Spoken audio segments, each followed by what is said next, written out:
And here we go. Happy Tuesday, my good buddy. Happy Tuesday. It's a beautiful day here in Overland Park, Kansas. I am in my hoodie and shorts, which means I'm in my happy place. It is April 4th, the year 2023.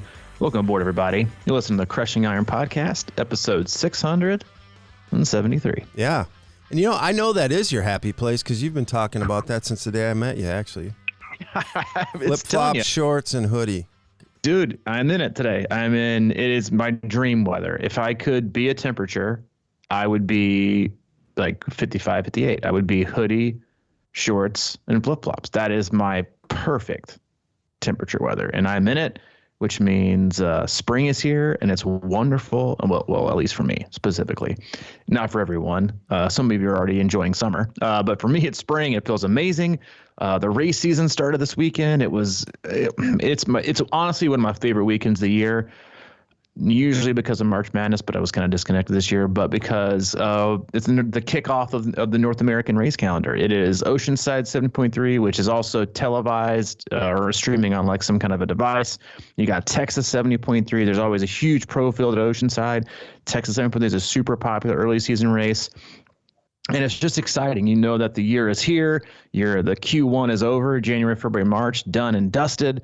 Whether you took it on and nailed it or whether you're just kind of coming out of hibernation and the sun's out and you're in vitamin D deficiency, it's here. The race is here. But before I get way into the intro, we need to get into our Q&A. We talk a lot about, our longing for them to bring back the mass swim start, which I'll have something to say about that later on today in our Q&A part.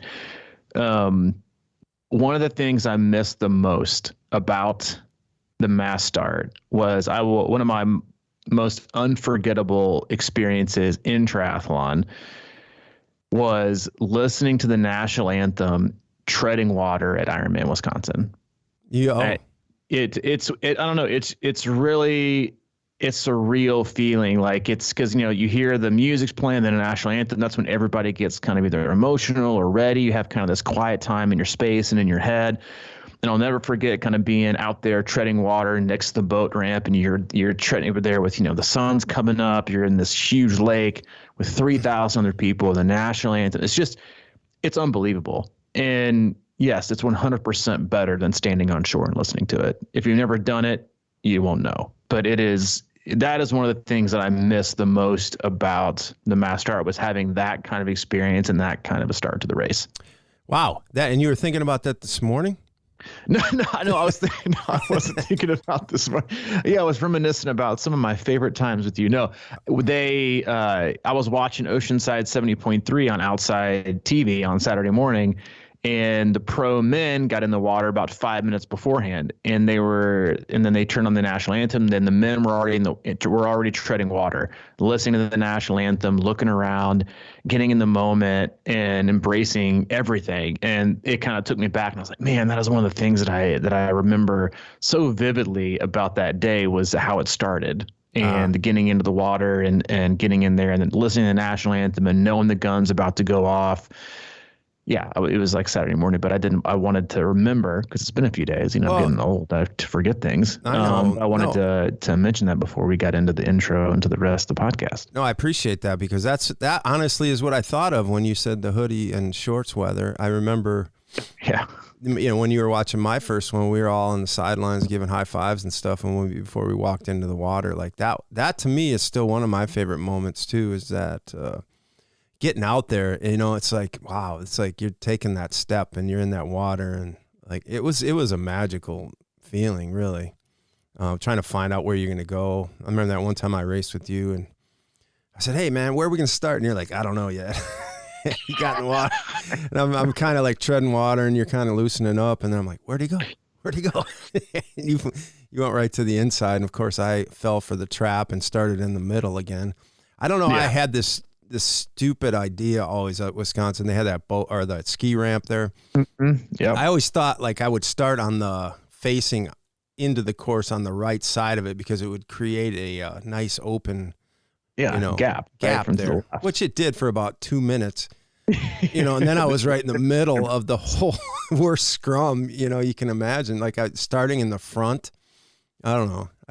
That alone probably explains how much I love that swim, is the fact that I would start in the front of it when I probably should not have, or at least started a little wider maybe for my swim ability at the time. But I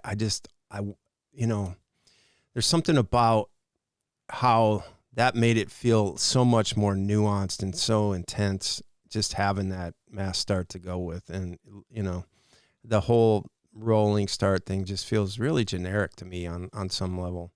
I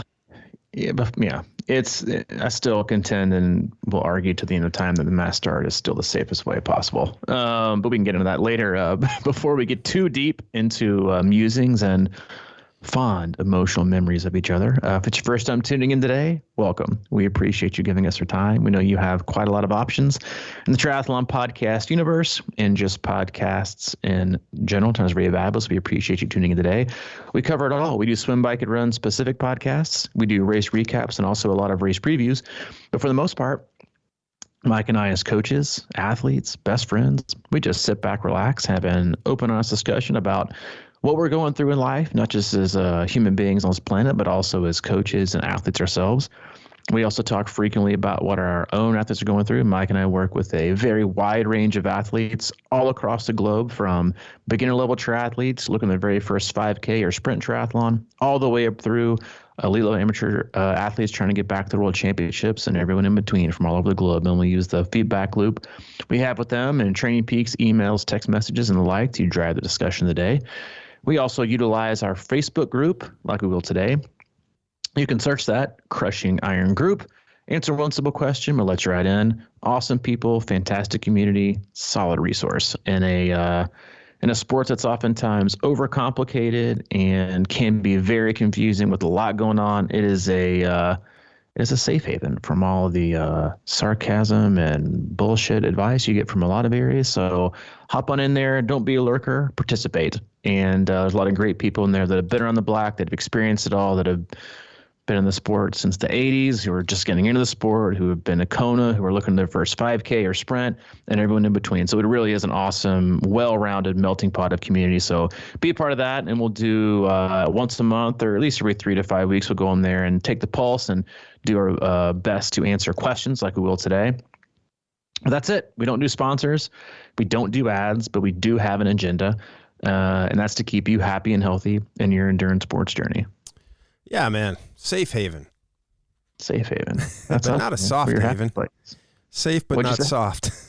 No, definitely not fucking soft. Yeah. So safe. Yeah. And I want to give a shout out to Jake Leeling's daughter, who commented. She's an athlete of ours, a C26 athletes, and they call me CRB, Coach Robbie Bruce. And she let us know that we were frequently, and I say we, me specifically, were dropping a little too many F-bombs the last 4 to 5 weeks. And sometimes when we get passionate, I say we, when I get passionate about things, I sometimes left the F-bomb slip. And I want to say I apologize for that, but sometimes they're fucking important to drop, to emphasize things. So I will try to be in my P's and Q's, but just like your dad said, it's good culture. Good culture. It's good for you. It's good. I gotta say, I hold back. I should, in my normal day life, I probably drop several. Yeah, it's funny because I don't know why I don't do it. But this is why you're the most liked part of our duo. That you in before we go live, you'll drop like 50, and then we get on air and you are like a choir boy. I mean, you don't say anything. You're just like, you let me be like the bad cop. You're the good cop. I'm the bad cop. It's the same thing like when you go to race expos. People every year, 138 athletes walk up to me and ask me to hold their phone so I can take a picture of them with you. It's a fact. I mean, you're also a little better looking than I am, so that's fair. Come on, dude. I'm an old man. Yeah, but but don't think I don't get stoked when you do drop them. Oh, I know you do. You're like, somebody's got to. Might as well be him. Man. If you're one of my athletes and you feel like talking on the phone and hearing some F-bombs, just give me a holler. But it's like he'll do them off air, and they'll have just as much. I dropped a few at the tri camp we had down in the Woodlands, you know. But you got to know your audience. But sometimes it's just important to kind of drive the emphasis on what we're trying to discuss. And before we get too deep in today, as a friendly reminder, while we don't have sponsors and ads, you can support us, and many of you have been, and we are incredibly appreciative for how many people have been going to the website at c26triathlon.com, clicking on the online store, purchasing swim caps, hoodies, shirts, bottles, swim caps. Maybe I already said that. Beanies. That's the best way to support us, is to go there and purchase some swag. And then if you're lucky, you know, you will get a personalized note from the man himself with no F-bombs from Mike Tarrolly. So that is the best way to support us, is to go there, get some great swag, support us, rep C26, and be a part of something greater than yourself. Maybe that's a good idea. Maybe I'll just start dropping them all in print. My F-bombs in print with my personalized notes. Yeah, you can't do that, man. You got cursive, a few F-bombs. It's got to look like a doctor's note.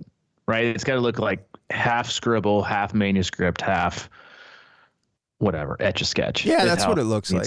And you're like, oh yeah, 200 milligrams Advil, got it. Yeah, like they have any idea what it says. Make it look like that. Yeah, we're pretty very stocked. Personal.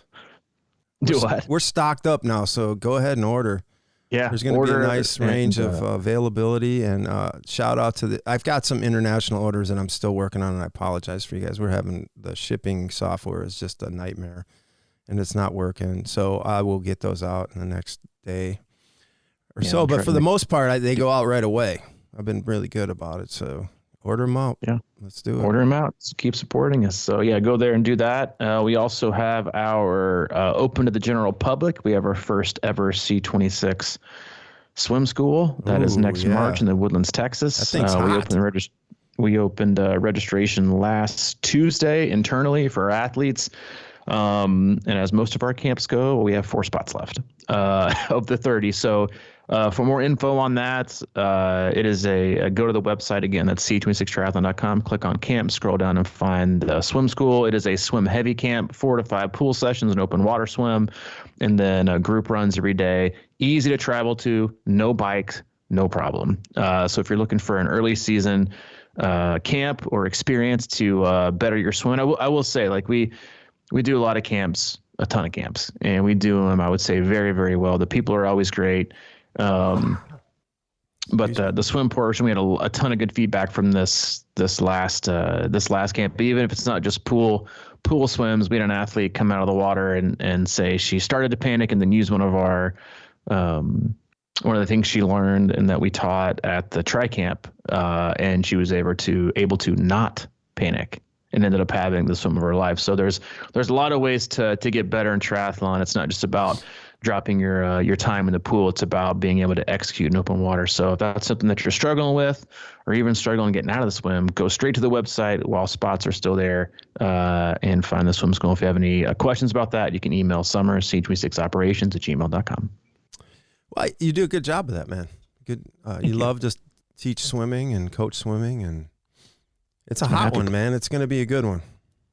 It's my happy place. And I'm usually in a hoodie and shorts, so it really is my happy place. Feet in the chlorine. Questions. We have quite a few of them. Yeah, it's race season. The questions are going to start getting a little more specific or robust. And then we got a couple awesome. We've always done in the past race recaps and race previews, but the next week or two we'll also be doing some how to train for podcasts about race specific courses like Wisconsin that are hilly, some flat courses like Florida and Arizona. The recaps and the previews of the course are helpful, but we also think it's helpful to do what we can to educate those of you that self-coach or work on a training plan, how to train specifically for your race. So be on the lookout for those. Without further ado, a question from a man, Toby Watson.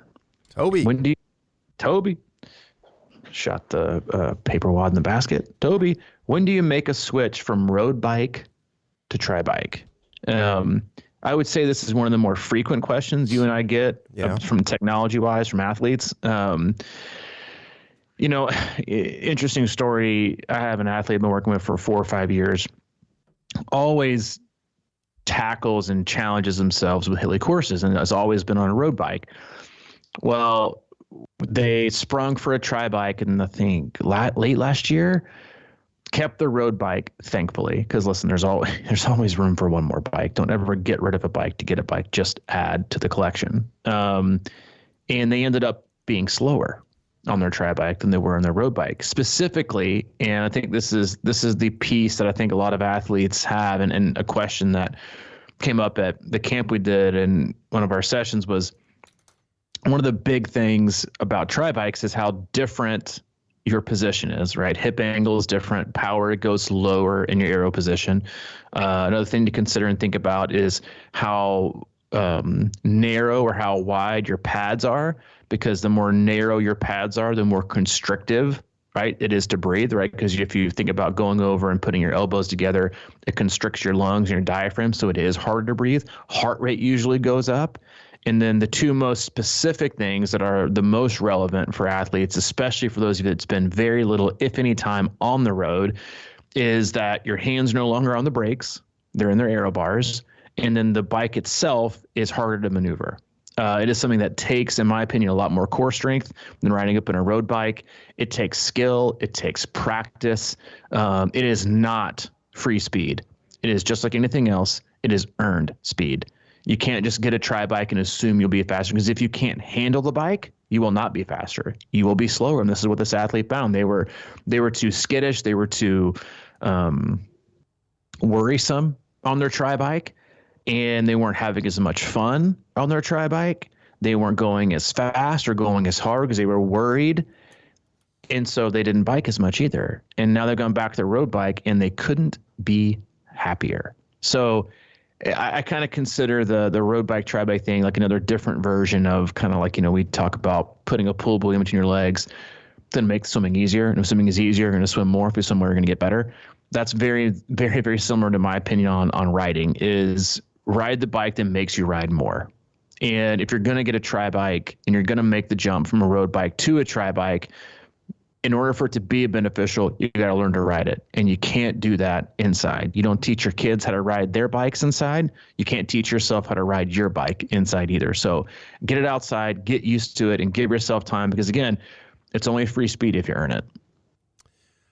Man, I love what you said there, all that. I think back to when I did the exact same thing. I bought that tri bike and I'm like, here we go. It's going to be fast, And I absolutely hated it for about a whole summer, and I finally got used to it. I think one of the things that you mentioned was the position that you decide to go in. I mean, like, if you go from a road bike and then take your new tri bike and get fit, and they're going to dial you into the perfect, spot allegedly. I mean, so many fits are so different, and you've been through all that. And I just think, man, it's like, if you're not into it or used to it, it's one of those things where you should really, play the caution side and kind of ease your way into that aero stuff, because it can really depress you really at first. And I think riding in aero is like one of those things. Like, I think that's so interesting. You said they were slower, because it's so true. Because I think I always talk about riding in aero as just being able to relax and being able to breathe and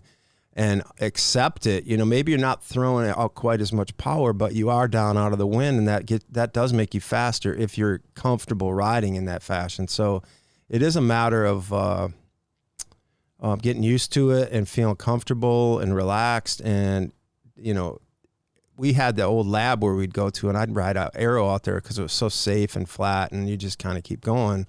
But I tend to ride, I tend to do courses like Wisconsin and Chattanooga over the years. And Chat's a little more aero friendly, I think. And Wisconsin, like, I just, the old tri bike I had, I was really comfortable on that after a couple of years. And it almost felt like a road bike to me as far as handling and everything. And then a couple of years ago, I got a new tri bike, and it came so much more aggressive in the cockpit. You remember that. And I was like, man, this thing, if my body can handle this, I probably will be a little bit faster. But we get so caught up in this, how much faster is it? If you're super uncomfortable. And I used to ride that thing, and I ended up being slower on it because I was too aggressive, and I ended up, raising, everything up and being a little more comfortable. And I still was a little bit uncomfortable with it. So I can't say it enough, but I think once you get into the aero and, everybody wants to be optimum fit and aggressive and, take advantage of everything. But if you're not comfortable, it's not going to matter. It's going to be worse. So you bring up an excellent point, and something that I noticed watching Oceanside in some athletes specifically. And I first want to say, because I didn't say this, I'm usually the biggest hater when it comes to listening to the broadcasters for any Ironman event, because I frankly think they're horrific. Taylor Knibb was like a guest, I guess, announcer. She was awesome. It was so nice to actually hear someone who's currently racing, very knowledgeable, very articulate, mention and talk about things that are relevant. One of the things she pointed out on the bike was, when you're watching certain riders, I noticed specifically there are certain riders that I noticed are less aggressive in terms of how close their hip angle is compared to previous years. And you really are. I think you're seeing a change in, just like all things, right? You're seeing a change in, tire width and tire pressure that's vastly different than it was 6-7 years ago. It was always like long and low was the greatest thing. But then, as long as you pace it and you have the fitness right, triathlon's all about the run. And I think people are figuring out there's got to be a happy medium. So I saw quite a few athletes, Sam Long specifically, whose bike fit was way less aggressive than in the past. I mean, way less aggressive. Hip angle way open compared to way closed. Way closed is a huge indicator of less power. It also leads to a lot of hip flexor and kind of groin, hamstring niggles on the run that don't show up on the bike. But one of the things Taylor mentioned that I hadn't really thought of was she was looking at athletes that have movement or don't have movement. Like, you see athletes on a bike and a lot of them will rock back and forth. Like, you've got athletes like Lionel Sanders, who you look and you think he's going to fall over each time he takes a pedal stroke because he rocks so much. Then you have athletes, and she noticed specifically that this one athlete had no movement, zero movement. And she said that was actually a bad thing, that you want some movement on your bike, because if you don't, then what happens is you get really, really tight in specific areas, and that's how a lot of niggles are created. I've said this forever, that bike position and extended periods of time on the trainer in aero cause more running injuries or niggles than running itself, because you get so tight for such a long period of time. The movement is so steady, and so you're moving on a fixed platform 360 degrees and it's no impact, that you don't know you're tightening up and putting yourself in a bad position until you run. And then you blame the run. I'm telling you, the run gets blamed for everything, but usually it starts with the swim, then goes the bike. And then she noticed one athlete, Eric Lagerstrom, who kept shifting fore and aft on their side, didn't seem comfortable, right? Expending energy. So she said it's great and very helpful to have like a certain little bit of movement left and right. You don't want to be straight still, because that just, again, and that's why it's also so much easier, right? If you think about extended periods of time outside versus inside, you can go inside and after 30 minutes, you're like, God, my ass hurts. Like, I don't know if I can last any longer. You can go outside and ride for 2 hours and feel fine, right? Because you don't have that set, kind of concreted position of friction and pressure points. You're always shifting around, right? You're moving on the terrain, you're sitting up, you're moving around, you're taking turns, you're moving on the saddle, right? So you're not putting so much pressure in specific spots for such long periods of time. So again, there's no one size fits all, one fit fits all, one magic free speed, right? Everything is specific. And you can, like you said, you can get a tri bike and it can very well make you slower if you haven't gotten the right position, because it's not just about the bike. It's about triathlon. It's about the sport, right?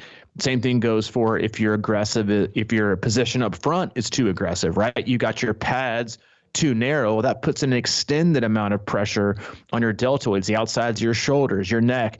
If you can't hold that position, you're sitting up. And if you're out of swim shape, when you go to hold that position, you won't be able to hold it for as long because your shoulders are already fatigued. Everything is connected. You can't just think, you're not a time trialist. you're a triathlete, right? The positions you see in the Tour de France are nothing like you'll see in triathlon.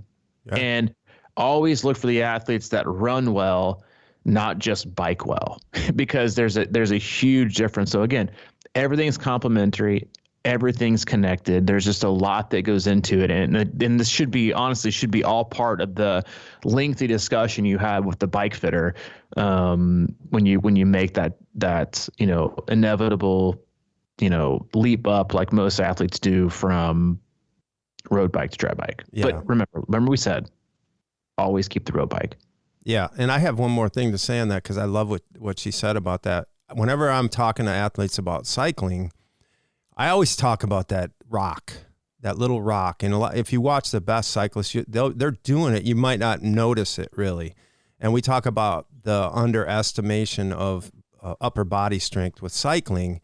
And to me, not only strength, but it makes sense. Like if you rock a little bit, your upper body is heavy and you get a little bit of the weight, not like a gravity surge when you drop on the pedal. So that you should use that, connect the stroke all the way around, but also use that like weight a little bit, just a little, it's like, I think that's the one thing about aero, what it does to people, not only physically, but psychologically. It almost feels like it locks them in, it's almost like we stay right in this position and lock, but that's the time, like when we were riding the trace, and that's why I love when we used to go out to the trace and climb an aero.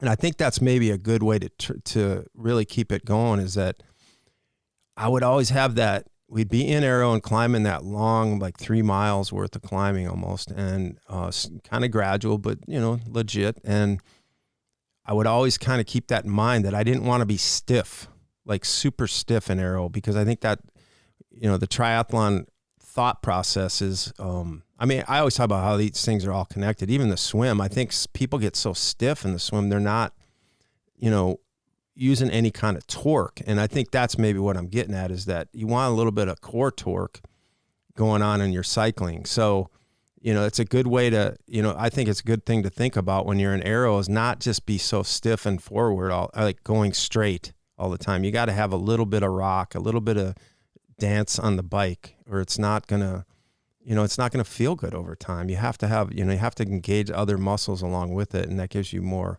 power in general, I think. I'm going to drop a phrase here that'll surely get a lot of feedback. More niggles occur from the treadmill and the trainer than anything you could possibly do outside. There is no change. You are stuck.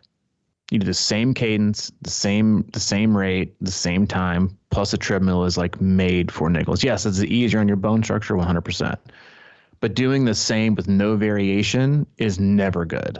It's just a recipe. If you have any kind of niggle or tightness from the belly button to the kneecap, I'm telling you right now, it more than likely came from treadmill or trainer use in bike fit. Yeah, almost every time. It happens almost every time. Next question from Joe.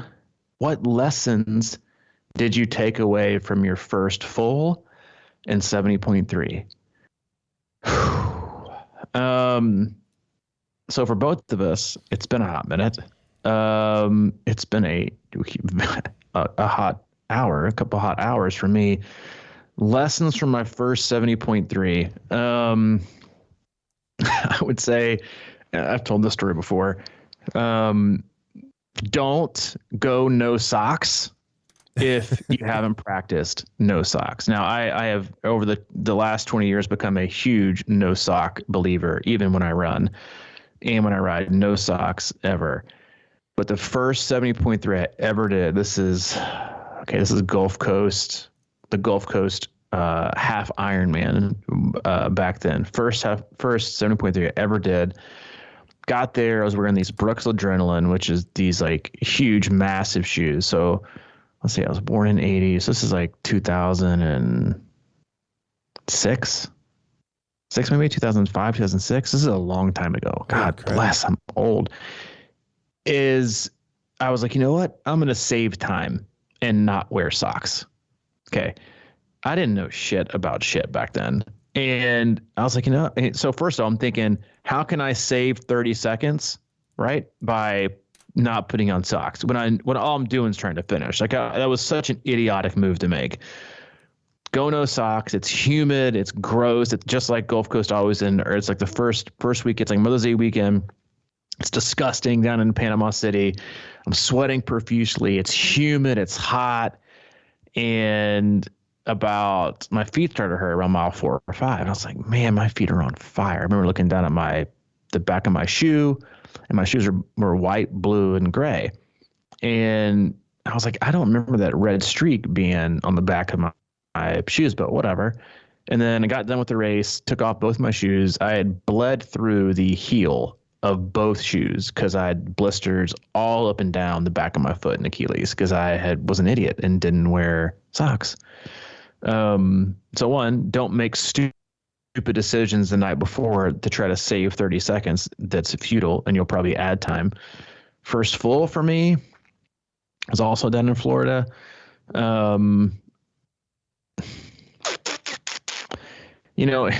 freaking been so long in my first one. I would say that you block everything out that happened before you hit the finish line. And when you get to the finishing chute, soak it in. I'm rarely a soaker in of the finishing line, unlike you, that shakes hands like you're running for president. I soaked that one in like a freaking sponge. It was dark. It was special. My mom was there. It was really, really cool experience. And I had forgot about the entire day, about anything that happened. Good. It was a good day. It was a bad day, 19 different times. And there's definitely pieces of that day that if I ever do another full, that I'll try to remember, is to talk to more people, be more, definitely not more cheery, but talk to people. Selfies. And just and embrace it. The only time I've ever done that, the Mike Tarrolly finishing chute, is when it was at Wisconsin, when you and I did it together. Hayden was like 7 weeks born, or 7 weeks old, and he was there with like the Michael Phelps kid earphones on, and I stopped to give him a kiss in the finishing chute.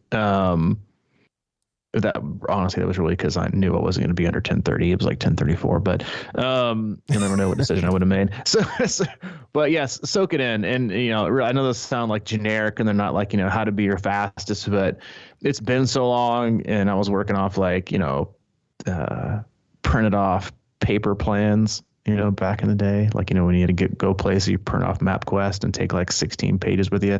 That was what I was working with back then. But yeah, just soak it and enjoy it and embrace the finish line. I'm sure you got some good ones too.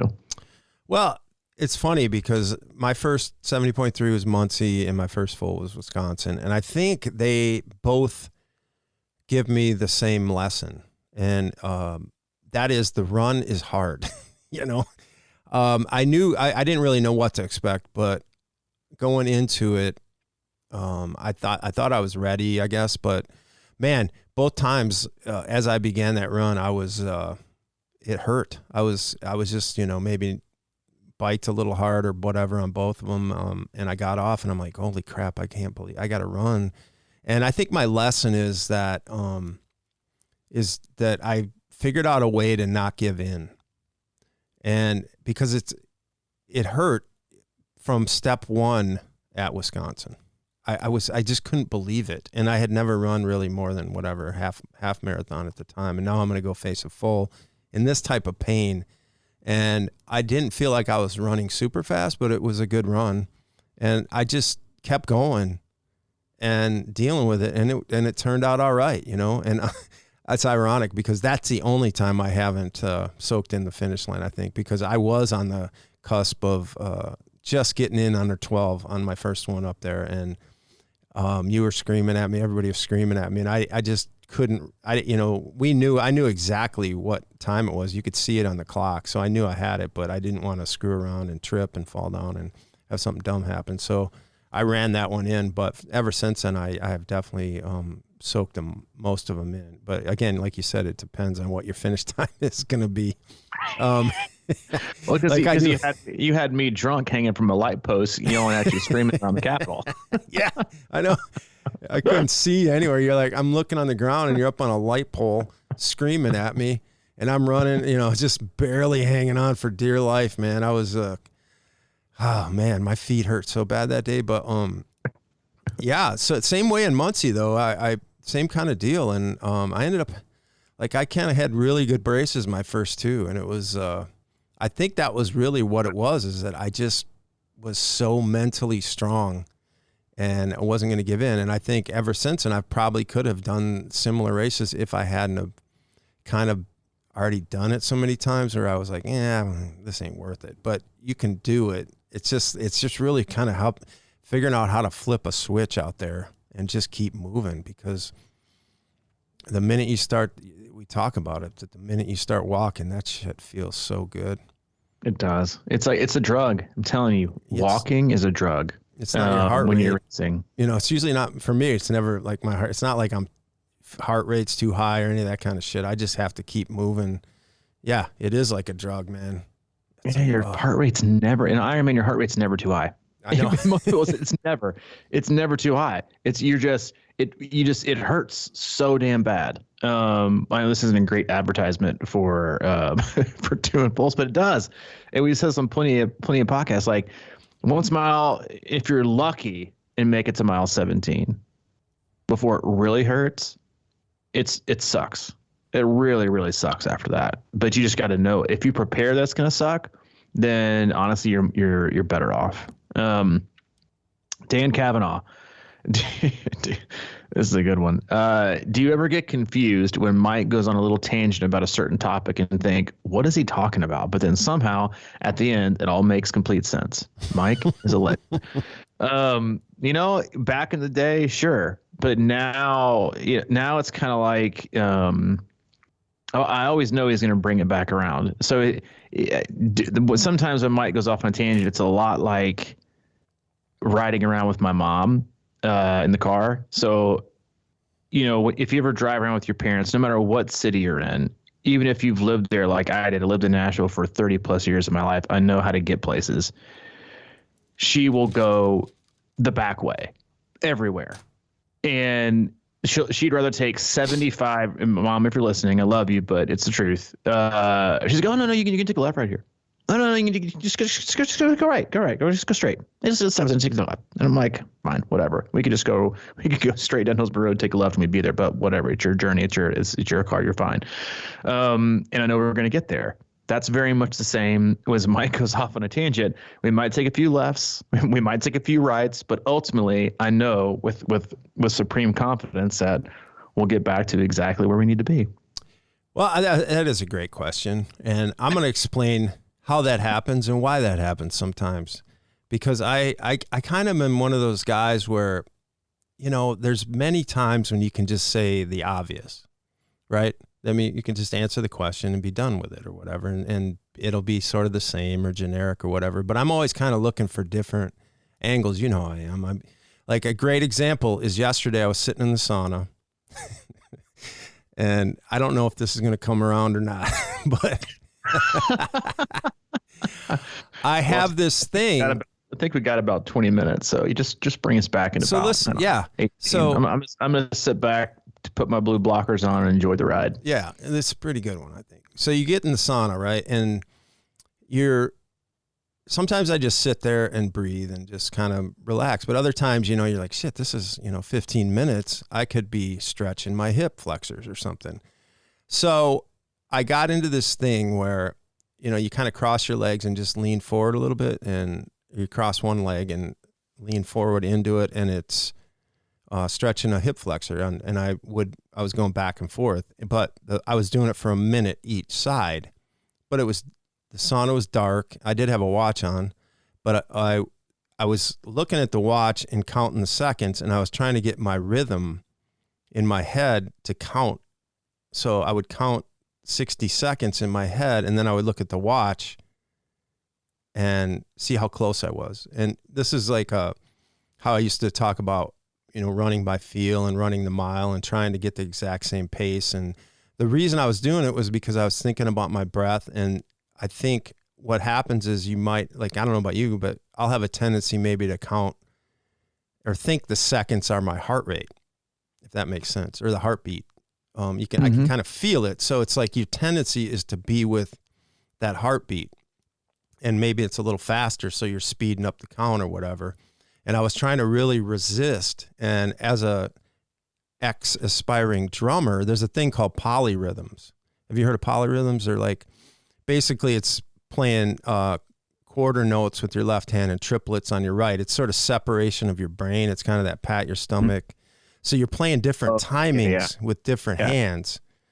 And I was kind of trying to turn that inside and think about it in terms of my heartbeat and my breathing and my counting, and not having them be the same rhythm. And I was thinking to myself, well, I wonder if we kind of do that sometimes. Is that a good training?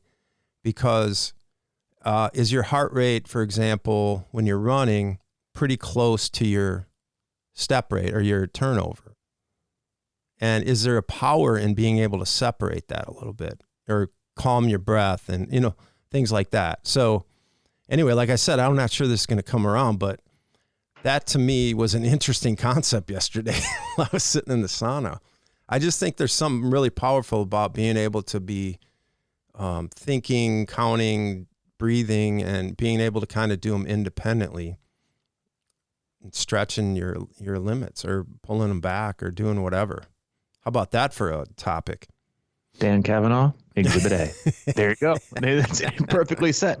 I agree with you on everything you just said, because I don't, to that extent, I don't know that I go that deep on the thought process, but I do quiz myself oftentimes, like, and you know this, like when I go running or riding or something, like I won't look for a while and I will guess what my heart rate is and what my pace is and then what it feels like and see how close I can get. I do the same thing, when I, haven't looked at my phone or don't know what time it is. I always like to guess what time it is, like based on, like, just to kind of give myself, I think we have lost so much of a feel for like self-calibration and actual awareness, because we become so dependent on devices for information when we are the greatest supercomputer on the planet, that we lose touch. And so I always think it's great to think about, like how much time has gone by, and is it, fast or slow, and how fast am I going, and the train that I'm on, and the pace and the feel and all those things. And you have to kind of run it all. You run through instantaneously.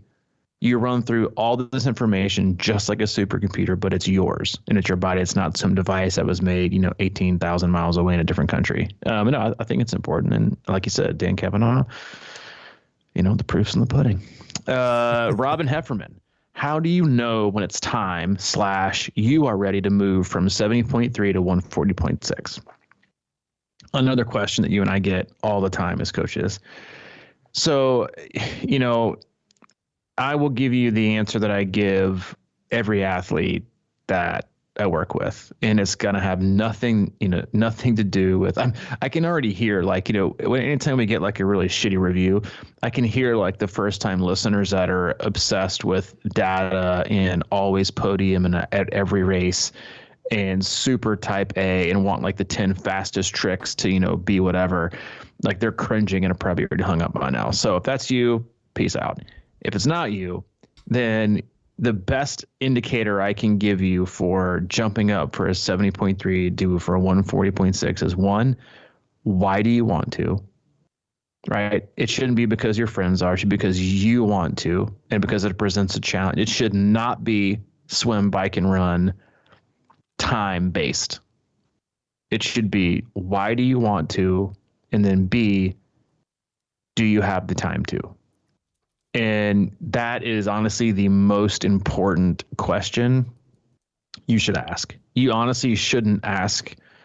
You should ask a coach if it's a good time to do an Ironman.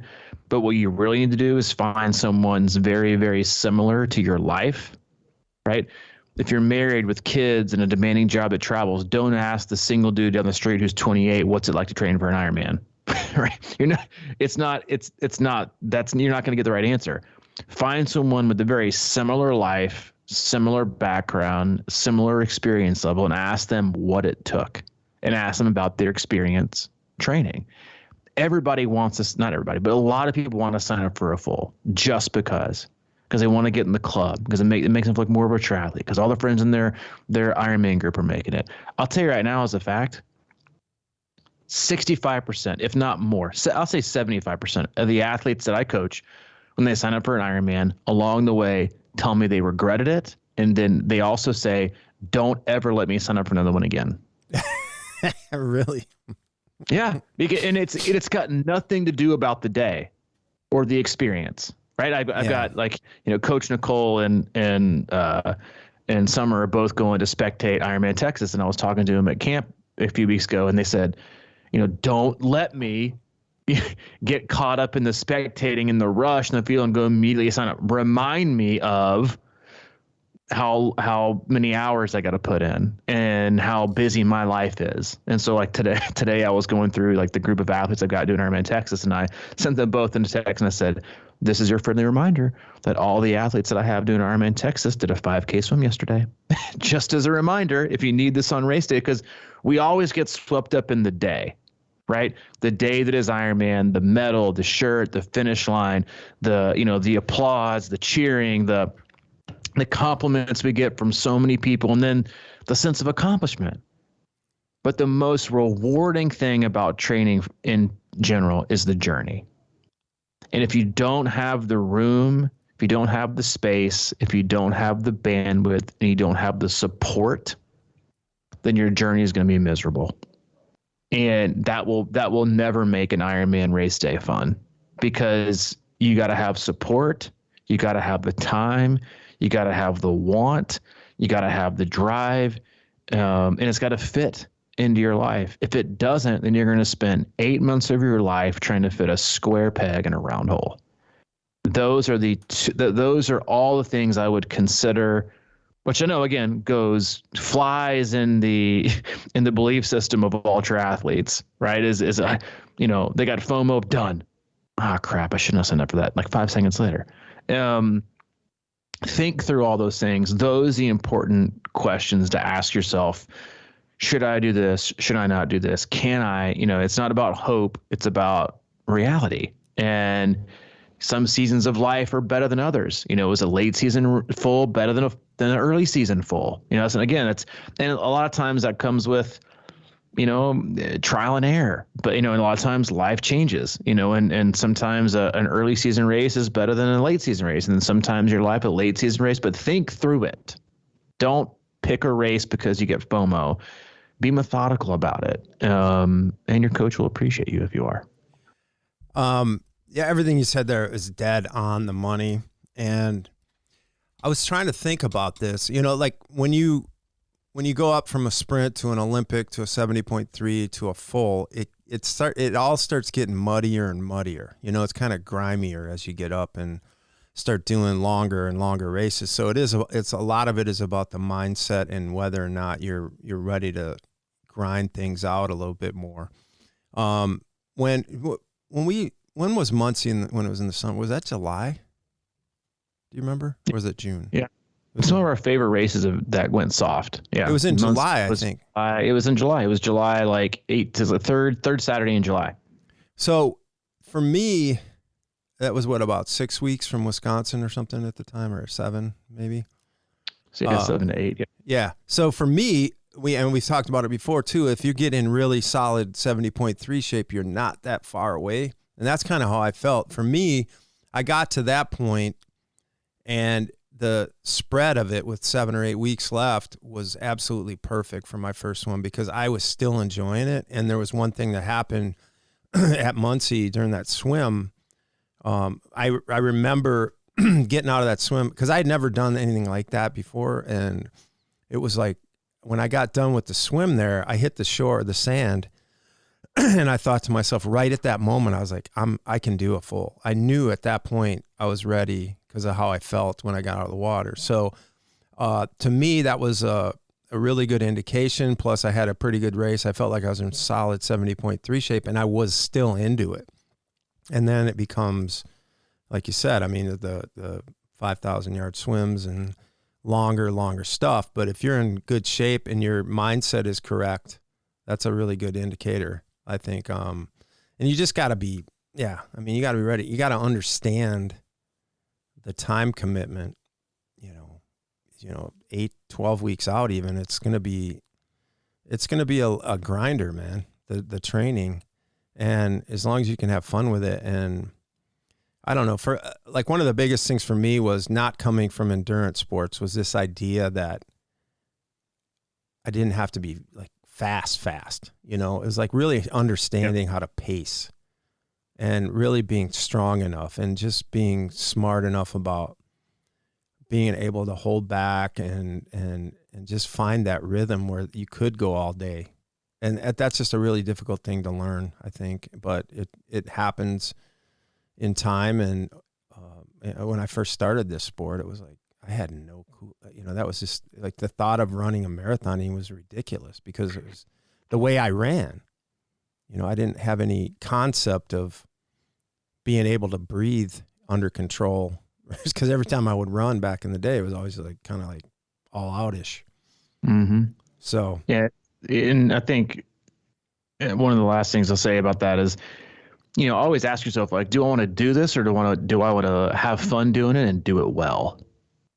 Yeah. Right. Because you can, and it's an important question to ask you because you'll probably go back and regret it sometimes or wish you had waited. Right. Because sometimes you won't always have the support to extend your free time, to where you can train the way you want to. So don't waste it by going through the motions and barely making it and making everyone else suffer.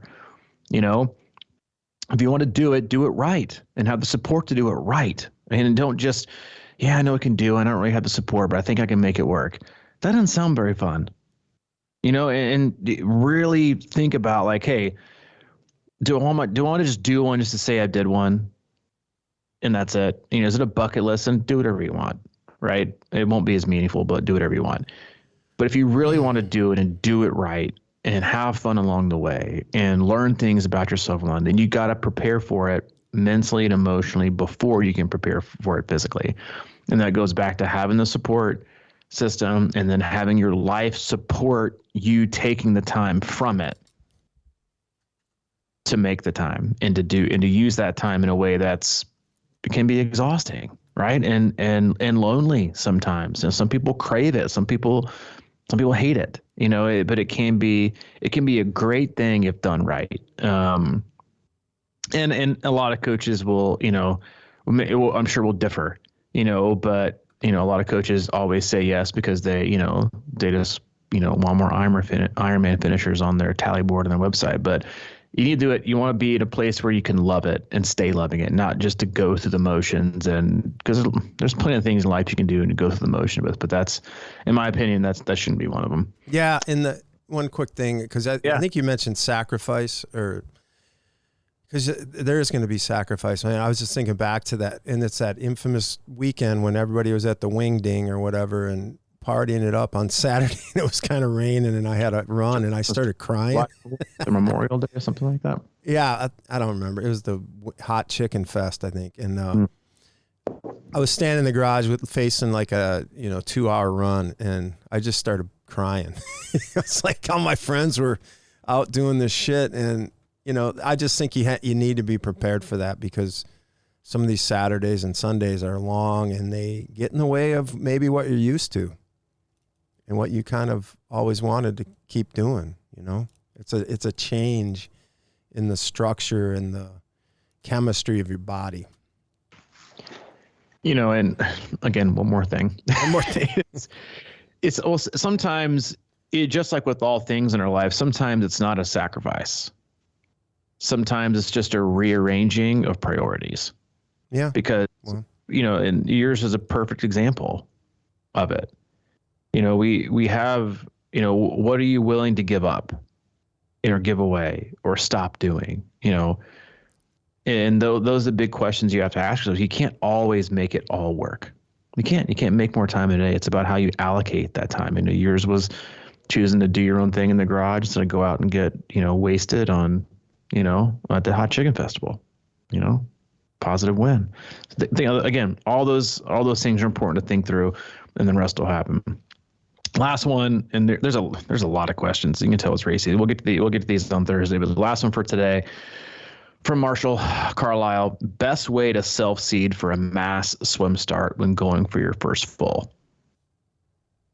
I'm just telling you right now, it doesn't matter. It doesn't matter. Rolling start's the same. It's 100% the same.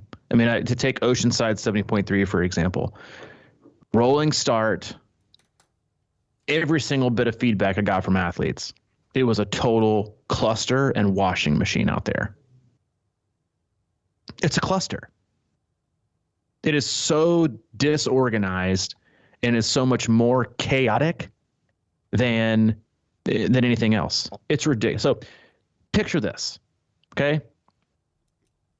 A mass start to me is everyone gets in basically single file to walk into a stadium, right? To an event. Yeah, but no, there's 3,000 people, right? But the faster people go up front, or the people who want to be up front go up front, and it sorts itself out. Okay, right when they walk in the door, so a single file, one after another, going in. Everything goes the same time. Or even if you want to go six wide, they all go in the same time. Versus walking up to a stadium, you got 6 lines, one shorter, one's longer, one's deeper, one's got people who really want to be in the front, one side doesn't. And you walk in and it's just everybody goes this way and that, all over the place. It's chaos. It is 100% chaos. Mass starts are sold as more dangerous because there's not more people around you.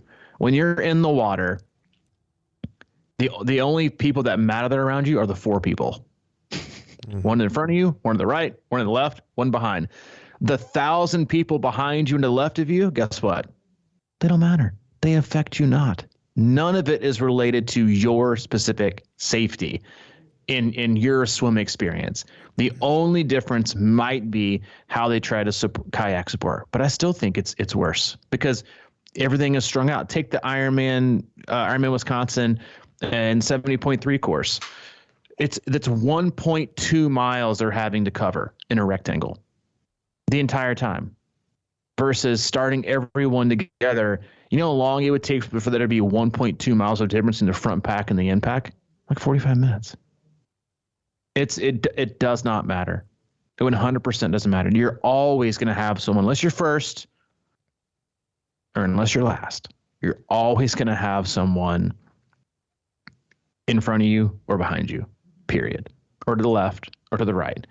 I would worry more about, like you talked about at the beginning of the podcast, sighting and where you're going to start yourself than where to position yourself. Because it's going to be, and again, like, I don't want everybody going the same speed. I don't know why everybody's obsessed with this. I want to be in the same corral as people. No, you don't.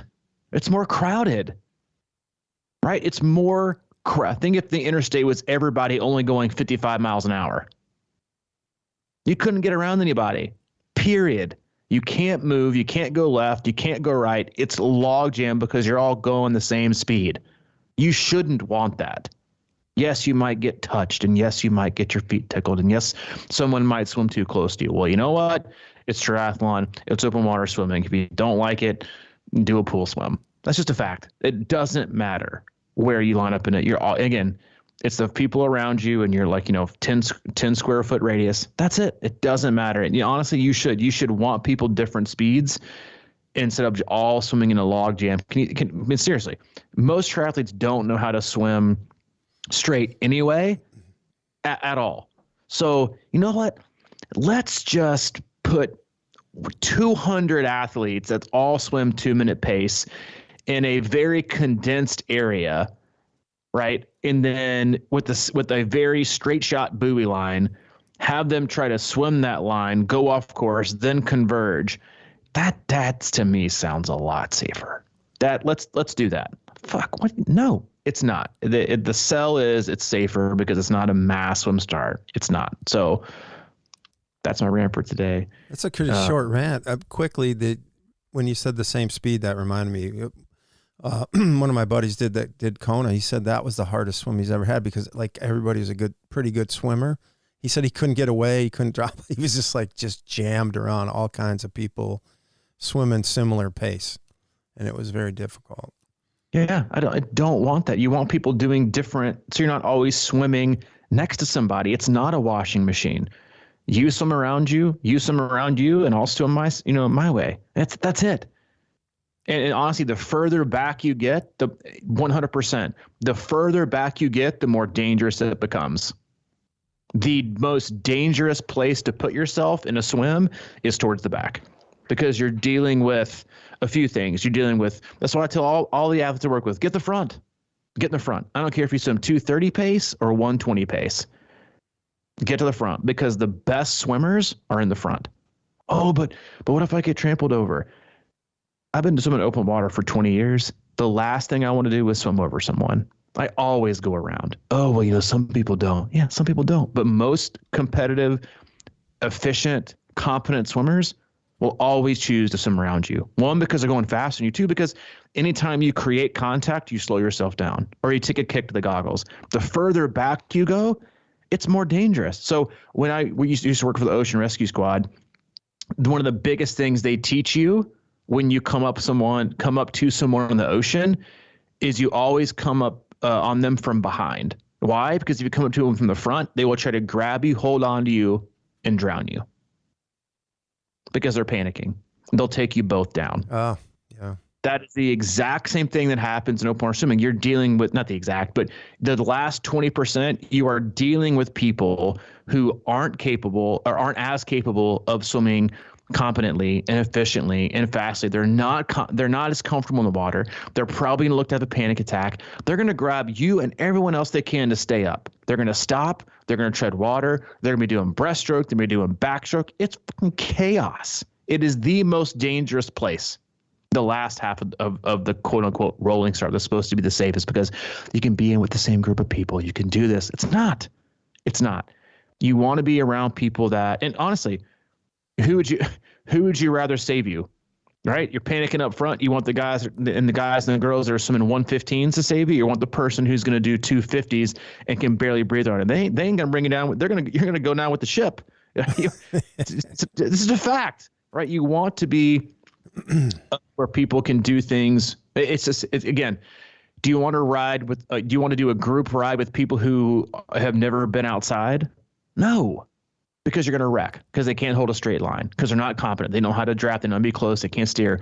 No, you want to do a group ride with people who know how to group ride. It's the same thing. And so, yeah, again, that's my rant. All right, maybe we'll do the whole cast on this and keep going next time.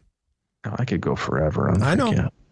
It should be every other, once a month, swim rants.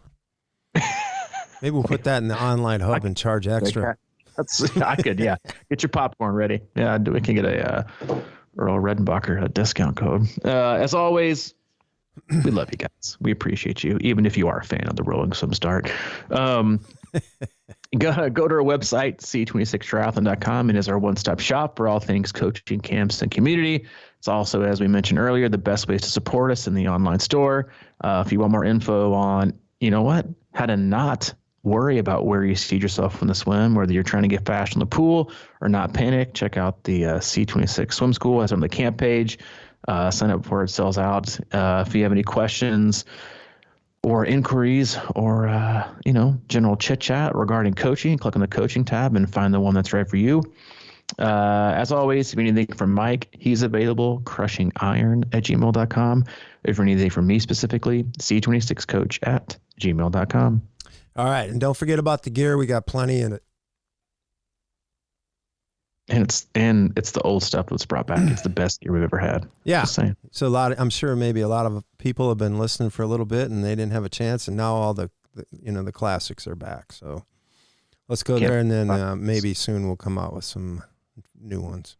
What is new is good, and is back again. Have a good weekend, or excuse me, weekend. It's freaking Tuesday. I'm trying to rush the week. Have a good week, and we'll see you on Thursday. All right, buddy. See you, man. See you, dude.